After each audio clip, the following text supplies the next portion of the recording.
तो दोस्तों, welcome to Viraj academy. दोस्तों, जो आदमी विनम्र होता है वो हमेशा श्रेष्ठ होता है, और जो विनम्रता के साथ झुकना जानता है वो सर्वश्रेष्ठ होता है। ओके, आज का जो हमारा टॉपिक है वो है वायुमंडल की संरचना। वायुमंडल की संरचना कैसे होती है, वो कौन कौन सी लेयर उसमें होती है, और दोस्तों जो घटना आपने अभी सुनी है, जो वायुयान क्रैश हुआ है भारत का, जिसमें 242 लोग मरे हैं, उसमें इसमें ये बताऊंगा कि आखिर हवाई जहाज किस तापमंडल के किस लेयर में या किस जगह उड़ते हैं।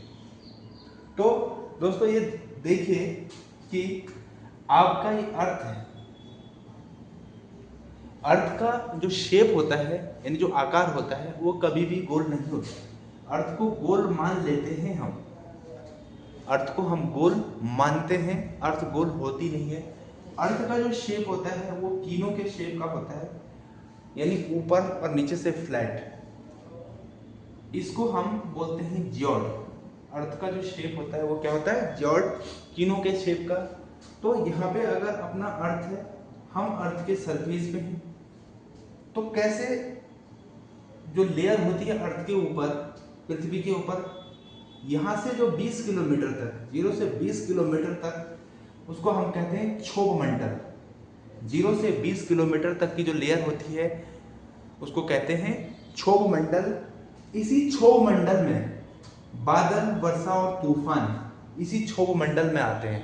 और आपको ये बता दूं कि घरेलू उड़ानें जितनी भी होती हैं, यानी इंडिया के अंदर जो, जैसे दिल्ली से देहरादून, दिल्ली से मुंबई, दिल्ली से यूपी या यूपी से दिल्ली, ये अपने इसको कहते हैं घरेलू उड़ानें। ये इसी क्षोभ मंडल में उड़ती हैं, इसी क्षोभ मंडल में उड़ती हैं। इसलिए आपने जब भी देखा होगा कि मौसम खराब रहता है या तूफान चलता है तो उस समय इन उड़ानों को रोक लिया जाता है। उसके बाद दूसरी लेयर आती है जिसको हम कहते हैं समताप मंडल, स्ट्रेटोस्फीयर।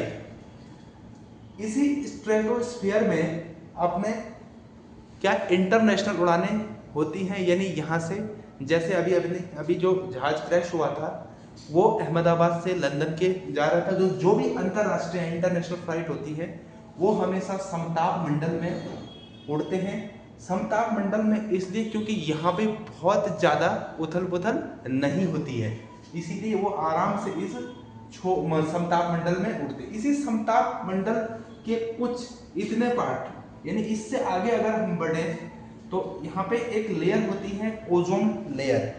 ओजोन लेयर वो लेयर है जो पराबैंगनी किरणों को, यानी सूर्य से आई हुई जो पराबैंगनी किरणें होती हैं उनको अर्थ तक नहीं पहुंचने देता है, यानी उसमें से उन किरणों को रिफ्लेक्ट कर देता है।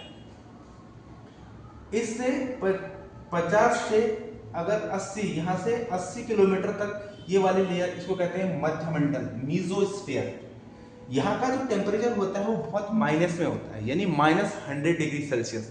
यानी यहाँ से आप अगर कोई इस लेयर में चले जाएगा तो क्या होगा, जम जाएगा, यानी माइनस पे उसका टेम्परेचर, यानी 0 तो होता ही है, 0 यानी 0 से अगर वो 100 पे चला गया माइनस से, तो पत्थर बन जाएगा, यानी वो जम जाएगा। तो वो किस में होता है, मध्य मंडल में।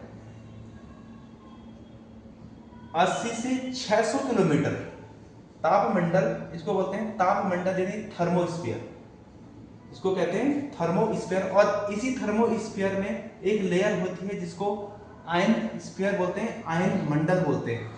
इसी थर्मोस्फीयर में, तापमंडल में, जब यहाँ से कोई सैटेलाइट जाता है तो उसको यहीं फेल होने का डर रहता है, क्योंकि यहाँ का टेम्परेचर बहुत ज़्यादा होता है। और इससे जो ऊपर होता है, यानी 10,000 किलोमीटर, उसको हम कहते हैं एक्सोस्फीयर, यानी बहिर्मंडल। और यहाँ पे हमारे जितने भी सैटेलाइट प्लेस होते हैं वो यहीं पे होते हैं, यानी यहीं पे घूमते हैं। ओके, तो ये था हमारा सारे के सारे लेयरों के बारे में, किस लेयर में कौन सी चीज़ होती है, और हमारे जो वायुयान होते हैं वो किस लेयर में उड़ते हैं, घरेलू वायुयान किस में उड़ते हैं, और जो इंटरनेशनल होते हैं, अंतरराष्ट्रीय होते हैं, वो किस में उड़ते हैं। यहाँ पे अगर आप देखें तो यहाँ जैसे जैसे आप ऊपर जाओगे तो एक प्रेशर बढ़ता है, एक प्रेशर, और यहाँ पे जो 0 से 20 किलो, यहाँ पे कई गैसें भी होती हैं, CO2, N2, तो यहाँ पे गैसों का दाब भी बढ़ता है। तो इससे जैसे जैसे हम ऊपर जाते हैं तो क्या होता है, प्रेशर का लेवल बढ़ता चला जाता है। Okay, thank you very much.